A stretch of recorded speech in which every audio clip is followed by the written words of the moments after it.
Hi folks, John with the Wingman 115 channel. Thanks for checking in. Today's video is way off the beaten path of what I normally produce as a video content creator. Now, over the years, I've talked about the importance of having a really good first aid kit. And this kit really got used in this video. And it didn't start out as, quote, a first aid video, but quickly became one. Jaime and I were up in the woods probably about a week and a half, 2 weeks ago, and trying to get caught up on some videos, and he was helping me out. We were going to do a follow-up review on a knife. While I'm setting stuff up, camera, film gear, getting ready, all of a sudden he shouts out that he had cut himself. And he is pretty good around blades, but accidents are going to happen in a moment's notice. Doesn't matter how much skill set you have. Accidents just sometimes happen. Well, while we were getting ready to do some first aid on him, Jaime insisted that I document this to show you folks out there the importance of having a good kit with you. Always talk about what happens if we go out in the woods and I'm doing a knife review and I'm doing an axe review, and all of a sudden I nick an artery, or I get a really bad puncture wound or a slice, or heaven forbid I stab myself with a blade. Stuff can happen. You're by yourself. Just that moment where you don't have 100% focus, something happens. Well, one of those moments happened, and here's where we take off on that video. Getting ready to do a knife video, and I was talking to him, and the knife bit him pretty hard on the finger. And I'm going to cut away. I'm going to show you guys. We've been doing a little triage out here in the woods. I'm advising medical attention, but it's up to him whether he wants to get it or not. I don't think it nicked a tendon, but it butterflied it pretty good. I mean, we could put it on the Barbie right now and probably have pretty good lunch. Pretty good lunch. So that's why we bring full med kit. I mean, I have everything. And some people go, you bring tourniquet and all this stuff. You never know what happens. We're up here. Sometimes I'm by myself. I'm doing these videos where I'm slicing and dicing and chopping, and I slip and say I nick an artery or something. And I'm by myself. And we're an hour and a half away from medical attention right now. So med kit's in full use, and we'll update as this story plays out. Sometimes you're in the woods, you don't have an option. We got to do full med out here. I have a stapler. We may have to staple it until he can get to a medical facility, because we're probably about a good hour and a half away from a hospital. So we're going to clean it up. We used iodine right now, diluted, flushed it out, and he's doing direct pressure. I don't think that it nicked a tendon, even though I'm advising to seek some medical expertise on that. Put pressure on it again.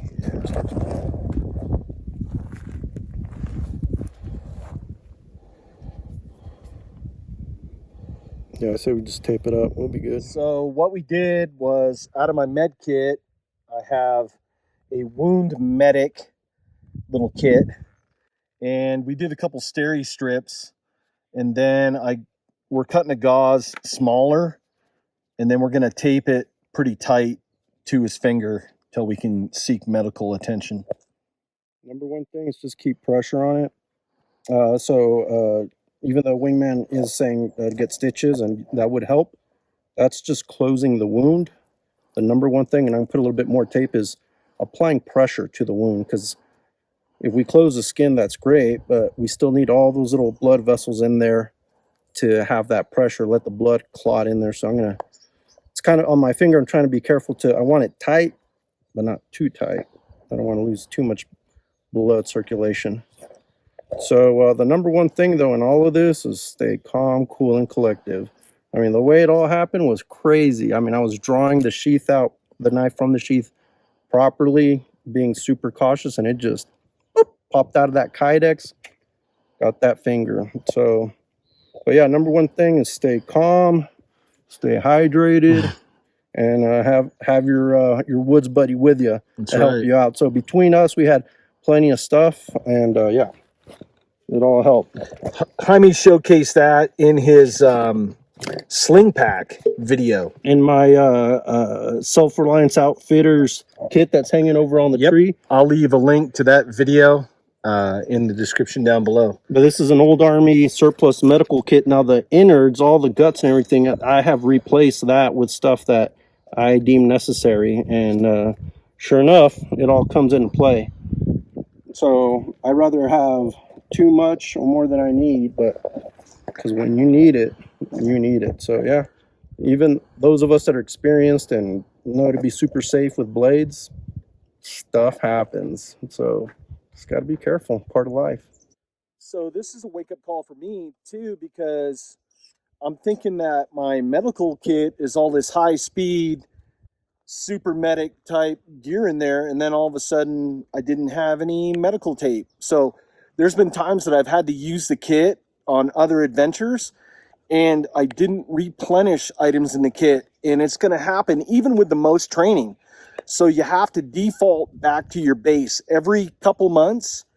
I need to do an inventory of my kit, one, to make sure everything is current in there and it's not expired, and make sure I didn't use the Band-Aids and the tape and Benadine solution and certain syringes and stuff like that. So when I get home, I'm going to break my kit down and I'm going to do a total reload of everything in there.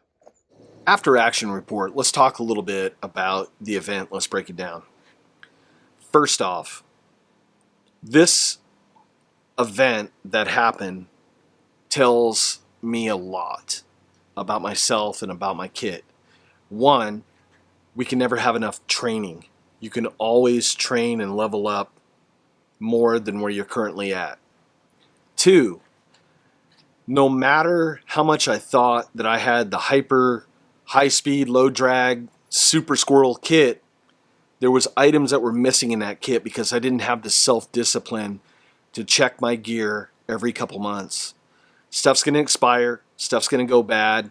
If stuff's sitting in your car, it's going to be subjected to extreme heat, extreme cold. Things are going to happen. There's going to be events where you're going to be using your kit, and I didn't have the self-discipline to replenish with supplies. And there was a few things. One was a irrigation syringe that I had used. My daughter had cut herself probably about a year ago, and for some reason it didn't make it back into my kit. I thought it was there. I was scrambling looking through, but I didn't have the self-discipline to inventory that kit and go, hey John, that item's not in there. We need to either find it or replace it. So that's shame on me. And that's what I'm saying in this, where we need to be self-aware of what's going on, because bad things are going to happen. There's going to be natural disasters. There's going to be accidents like this happen for whatever reason, no fault of anybody. They just happen.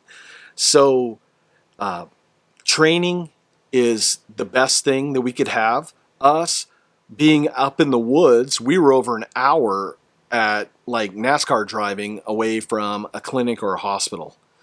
If that had been an artery or if that had been tendons and stuff like that, it would have been really bad. So on stuff like that, would have been just stop the bleeding.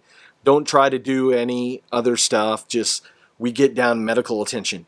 But say we're on a backpacking trip and we're 20 miles away from a trailhead. We don't have that option. There's no cell phone coverage. I don't have one of those spots with the GPS to alert that we have a medical problem. Now all of a sudden I have to rely on my skill set and my kit. With that kit, with first aid, I would not cut things out of that kit to save weight. That would be one item in my backpack where if I was trying to be weight conscious, one of the weight weenie ultra backpackers that try to go with the least amount of pounds, I would sacrifice something else and have a good med kit, because like this, something's going to happen. And it's not the big things that take you out in a situation like, say, earthquake or hurricane, tornado, fill in the blank. It's the little things that take you out, the cuts that didn't get cleaned properly, that all of a sudden go septic, and now all of a sudden you have blood poisoning. Now it takes a couple people out of the game because you need resources to take care of that person. It also reflects where I need to do a better job in self-discipline to check my kit every couple months. And, there's items in the kit that I had used that were missing. And one was the irrigation syringe. So we had to improvise. I had a lock sack. I'm a big proponent of those lock sacks. They work great.